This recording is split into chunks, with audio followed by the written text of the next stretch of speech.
base live session. My name is Hannah and I'm the Communications Associate for Building a Safer Evansville. With me today I have Janessa Katzenberger, Director of Student Services for the Evansville Community School District, to talk to us a little bit about Handle with Care. So can you just give us a brief explanation on the Handle with Care program?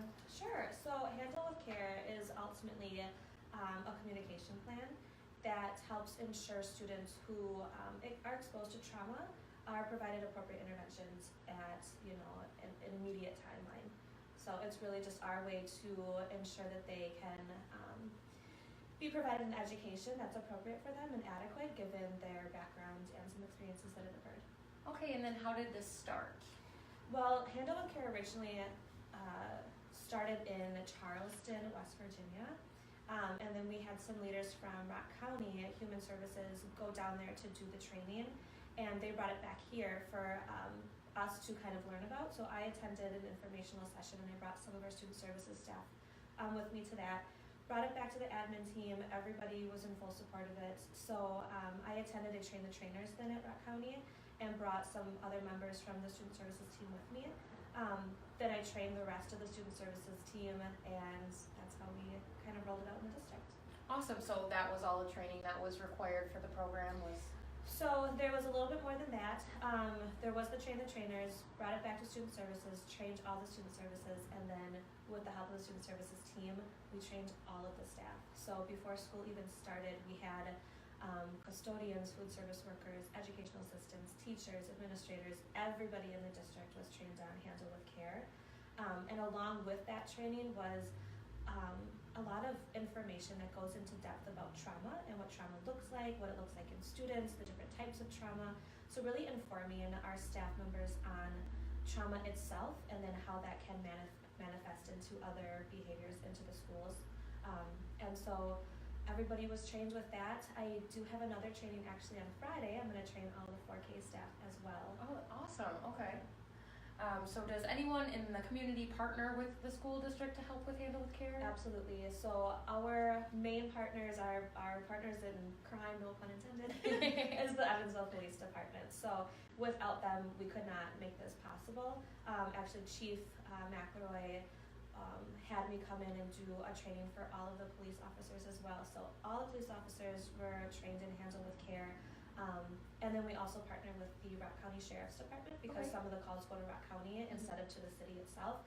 So we make sure that we can field all of those phone calls.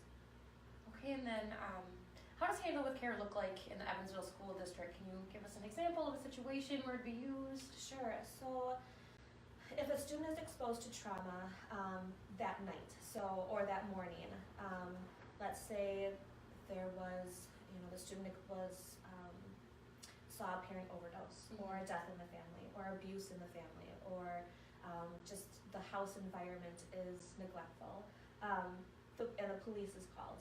The police would then give me a call before the next day, before the next school day. So typically that is Lieutenant Reese that gives me a call by 6:30 the next morning. Sometimes it's a police officer that's just sending me an email letting me know what happened. They provide that information to me, and then I immediately contact the building principal, and the building principal contacts the need to know people with these Handle with Care forms. So they're lime green forms, and it just explains some universal strategies to provide that student that day, and to remind them to handle them with care. So that is only for the need to know people. So those forms are distributed, and then an email is followed up. So we don't provide any confidential information on those forms. That form is just an indicator to say, hey, check your email so you know which student we're talking about, because if another student were to see that on the teacher's desk that morning, it would be kind of a breach of confidentiality. So we really use those forms as a reminder to check the email. And again, no details are provided. It's really the police officers giving me the details, but that just stays with me, and I can use that for interventions if I need to, contact parents if I feel like they need some support at home. But ultimately, it's just a reminder to treat that student with care, and then here are some universal strategies. Well, that sounds like a really great program for the school district and really necessary too. Absolutely. So for more information, who can anyone contact with questions? So anybody can contact me. If it's building specific, they can contact the building principals or anybody on the student services team. Awesome. Awesome. Well, thanks for joining us today, Thanks for having Janessa. me. I appreciate it.